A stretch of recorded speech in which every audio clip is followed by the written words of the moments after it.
Ukulwisana nendlala, ukudala amathuba emisebenzi kwabangaphangeliyo ngokusebenzisa amatara alahliweyo likhubalo kule lali.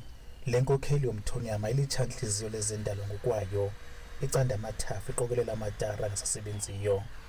Lo msebenzi uguqula izinto ezindala besenza izitulo netafile bawenza ngokubambisana nabantwana abafundileyo kodwa bengenamsebenzi.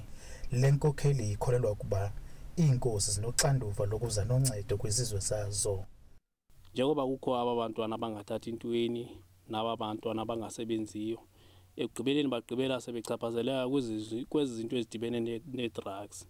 So ndabona into yobana okungenani ukubaqoqa babe kufutshane, mandibale ntuke mandenze lo msebenzi so that ndibacele bamane bendibambela le nto endiyenzayo.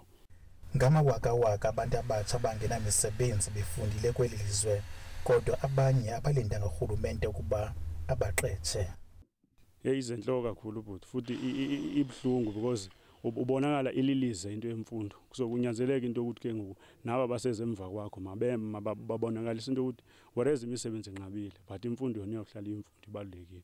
Kona ku stressful because sometimes ufuneka uzulala ungadlanga but aim yokufunda into ubutshintshe ikhaya lakho, utshintshe indlela yokuphila. So yileyo ke ngenqabileyo kuyenzeka lonto le. Umbutho osomashishini uthi iinkosi zingenza ngcono ukuba zingafumana inkxaso-mali kurhulumente.